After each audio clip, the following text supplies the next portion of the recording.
Remue ménage.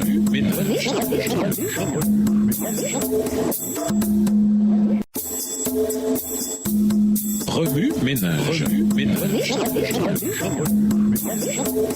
Bienvenue dans votre émission. Remue ménage. Nous voilà à la leçon de mercredi. Invité, la fin de la loi. Le Christ affirme Paul est la fin, télos de la loi. Romains 10, verset 4. Que veut-il donc dire par là? Que Christ a mis un terme à la loi de Dieu? Le mot grec sous-jacent, télos, traduit par fin, signifie rarement terminé. Par exemple, Jacques parle de la fin, télos, du Seigneur. Vous avez vu la fin du Seigneur, Jacques 5, le verset 11, tel que rendu par la Bible Darby. Dans ce contexte, le mot fin ne signifie pas que le Seigneur soit éliminé, mais plutôt que le dessein du Seigneur s'est accompli, tel que rendu par la Bible de Jérusalem. De même, Pierre parle de la fin, télos, de notre foi, qui est le salut de nos âmes. 1 Pierre 1, le verset 9. Pierre ne parle pas de l'élimination de notre foi, mais de l'aboutissement de notre foi, à savoir notre salut, tel que traduit dans la Nouvelle Bible seconde. Lorsque Paul dit que le Christ est la fin, télos, de la loi, Romains 10, verset 4, il enseigne que le Christ était le résultat prévu de la loi. Là encore, selon la Bible en français courant, le Christ n'a pas mis fin à la loi, mais l'a plutôt conduite à son but. Tout ce que la loi a dit a culminé en Jésus. Jésus est l'accomplissement final de la loi. Chaque prédiction de la loi s'est accomplie en lui. C'est là l'enseignement universel du Nouveau Testament. Selon Jésus, toutes les Écritures parlent de lui. Jean 5, verset 39. Après sa résurrection, il a expliqué à ses disciples que toutes les Écritures parlent de lui. Luc 24, les versets 25 à 27 et 44 à 45.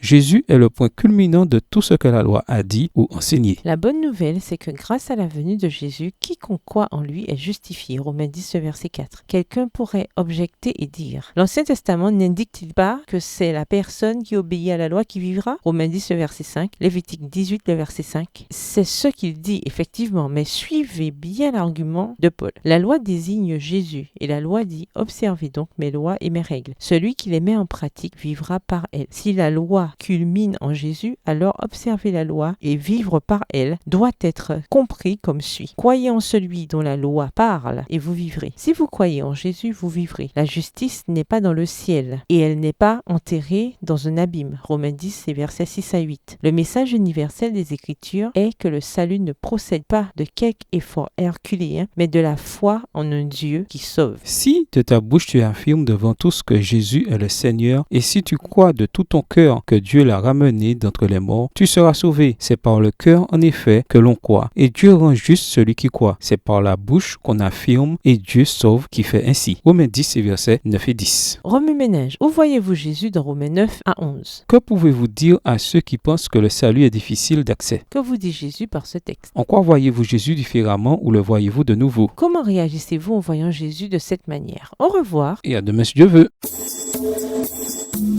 Remue ménage.